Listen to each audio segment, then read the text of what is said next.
आज हम BA part second के सेकंड प्रश्न पत्र भारतीय राज व्यवस्था इंडियन पॉलिटिकल सिस्टम के अध्याय constitutional amendment process in India Bharat में संवैधानिक संशोधन प्रक्रिया का अध्ययन करेंगे। भारत में संवैधानिक संशोधन प्रक्रिया। संविधान एक जीवित और परिवर्तनशील प्रलेख है। देश और काल की बदली हुई परिस्थितियों के अनुसार संविधान में परिवर्तन आवश्यक हो जाता है। संविधान कभी भी स्थायी नहीं होते। यदि ऐसा मान लिया जाए तो संविधानों की तुलना धर्मशास्त्र से की जाने लगेगी। यदि संविधान में सरलता से परिवर्तन नहीं किया जा सका तो क्रांति ही प्रगति का अंतिम उपाय होगी। हरमन फाइनर के अनुसार अपने निर्माण के 10 वर्ष पश्चात प्रत्येक संविधान पुराना पड़ जाता है। आवश्यकतानुसार परिवर्तन द्वारा ही उसे आद्योपांत अप टू डेट रखा जा सकता है। मुनरो के अनुसार ऐसे संविधान का अनुमान नहीं लगाया जा सकता जिसमें संशोधन विधि का अभाव हो। डॉक्टर फाइनर के अनुसार संविधान का स्वत्व उसके लेख से नहीं बल्कि उसके संशोधन करने के ढंग से निश्चित किया जाता है। संशोधनों का अर्थ है पुनः रचना या पुनर्निर्माण।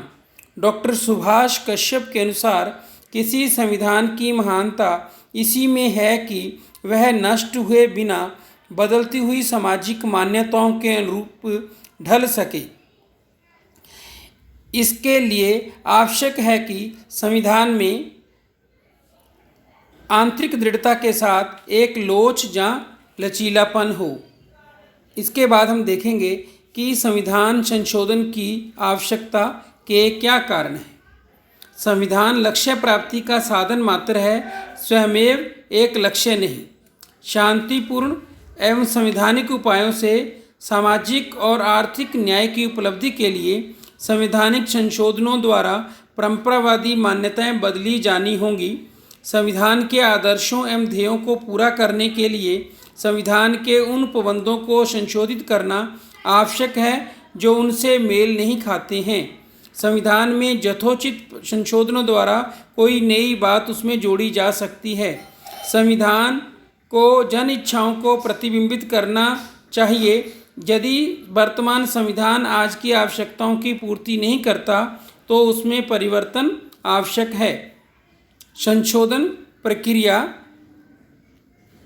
कुछ संविधान लचीले होते हैं जिनमें संसद साधारण कानूनों की भांति साधारण बहुमत से संशोधन कर सकती है। कुछ संविधान कठोर होते हैं जिनमें संशोधन करने के लिए एक विशेष प्रक्रिया अपनाई जाती है।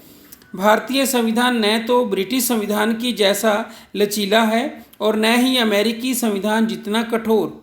भारतीय संविधान निर्माता यह चाहते थे कि संविधान इतना कठोर ना बन जाए कि उसमें बदली हुई परिस्थितियों के अनुरूप परिवर्तन न किया जा सके और न ही इतना लचीला बन जाए कि सत्तारूढ़ दल अपनी सुविधा के लिए इसमें बार बार परिवर्तन कर ले। इसलिए उन्होंने बीच का मार्ग अपनाया, लचीलेपन और कठोरता का सम्मिश्रण।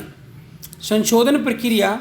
संविधान के भाग 20 अनुच्छेद 368 में दी गई है। इस अनुच्छेद के अनुसार संविधान में संशोधन 3 विधियों से हो सकता है। नंबर 1 साधारण बहुमत से संशोधन। नंबर 2 संसद के 2/3 बहुमत के साथ आधे से अधिक राज्यों के अनुसमर्थन से संशोधन। नंबर 3 संविधान के दोनों सदनों का 2/3 बहुमत से संशोधन। क्रम संख्या 1 साधारण बहुमत से संशोधन। इसके अंतर्गत ऐसे उपबंध हैं जिनमें संसद साधारण बहुमत से संशोधन कर सकती है। अनुच्छेद 2, 3, 4, अनुच्छेद 73 का 2, अनुच्छेद 100 का 3, अनुच्छेद 75, 97, 125, 148, 165 का 5, 221 का 2, 105 का 3, 106, 118 का 2, 120 का 3, 133 का 3, 135, 169 का 1। इन उपबंधों को संसद सामान्य विधि से संशोधित कर सकती है। साधारण बहुमत के द्वारा इन्हें परिवर्तित किया जा सकता है। क्रमांक संख्या 2 पर संसद के 2/3 बहुमत के साथ आधे से अधिक राज्यों के अनुसमर्थन से संशोधन। यह संशोधन विधेयक संसद के किसी भी सदन में प्रस्तुत किया जा सकता है। प्रत्येक सदन की कुल सदस्य संख्या के बहुमत तथा बहुमत उपस्थित तथा मतदान में हिस्सा लेने वाले सदस्यों के 2/3 बहुमत से पारित किया जाना आवश्यक है। दूसरे चरण में उक्त पारित संशोधन विधेयक को संघ के राज्यों में से कम आधे राज्यों के विधानमंडलों की स्वीकृति मिलना चाहिए। तदुपरांत राष्ट्रपति की स्वीकृति से संविधान में आवश्यक संशोधन लागू होगा। यह प्रक्रिया निम्न विषयों से संबंधित संशोधनों पर लागू होती है। अनुच्छेद 54 राष्ट्रपति का निर्वाचन। अनुच्छेद 55 राष्ट्रपति की निर्वाचन प्रणाली। अनुच्छेद 72 संघ की कार्यपालिका शक्ति की सीमा। अनुच्छेद 162 संघ के राज्यों की कार्यपालिका शक्ति की सीमा। अनुच्छेद 241 केंद्र प्रशासित क्षेत्रों के लिए उच्च न्यायालय। भाग 5 का अध्याय 4 संघ की न्यायपालिका। भाग 6 का अध्याय 5 राज्यों के उच्च न्यायालय। भाग 11 का अध्याय 1 संघ और राज्यों के विधायी संबंध। अनुच्छेद 368 संविधान में संशोधन प्रक्रिया। क्रम संख्या 3 पर है कि संसद के दोनों सदनों का 2/3 बहुमत से संशोधन। इसमें वे समस्त उपबंध आते हैं जो उपयुक्त दोनों श्रेणियों में नहीं हैं। इसमें संशोधन के लिए विधेयक संसद के किसी भी सदन में रखा जा सकता है। इस विधेयक को सदन की कुल सदस्य संख्या के बहुमत तथा उपस्थित एवं मतदान में हिस्सा लेने वाले सदस्यों के 2/3 बहुमत से पारित किया जाना आवश्यक है। इसके बाद राष्ट्रपति की सहमति मिलने पर विधेयक पारित माना जाएगा और संविधान में आवश्यक परिवर्तन लागू होगा। इसके पश्चात हम देखेंगे कि भारतीय संविधान में संशोधन पद्धति की जो प्रक्रिया है उसकी आलोचना। संशोधन पद्धति की आलोचना।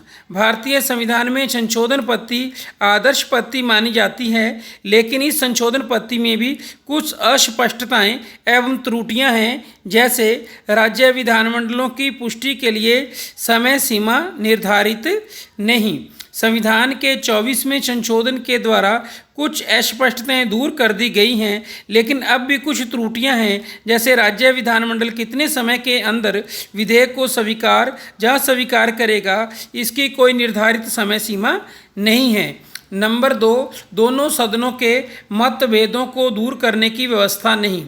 यद्यपि अनुच्छेद 107 के अंतर्गत राष्ट्रपति दोनों सदनों की सम्मिलित बैठक बुला सकता है, लेकिन संशोधन विधेयक पर मतभेद की स्थिति में दोनों सदनों की सम्मिलित बैठक की व्यवस्था नहीं की गई है। इस कारण राज्यसभा कुछ उदाहरणों में संविधान संशोधन कार्य में बाधक बन जाती है।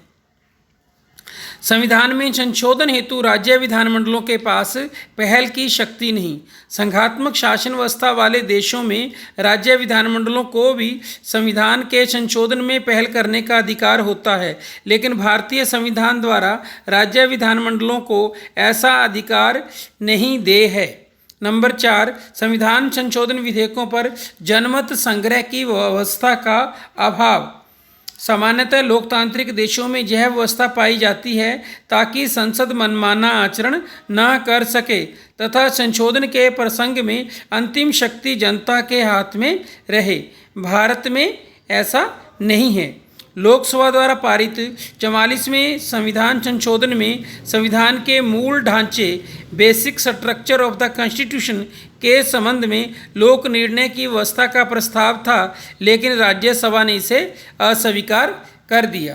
केसी हियर के अनुसार भारत में संविधान में संशोधन की प्रक्रिया संतुलित है। यह न तो अधिक जटिल है और न ही एकदम लचीली। डॉक्टर सुभाष कश्यप के अनुसार इस प्रकार आवश्यकता पड़ने पर संविधान में संशोधन होते रहेंगे, क्योंकि हमारा संविधान कोई निर्जीव प्रलेख मात्र नहीं है। किसी भी जीवित संविधान के लिए यह जरूरी है कि वह समय सीमा के साथ कदम मिलाकर चले। धन्यवाद।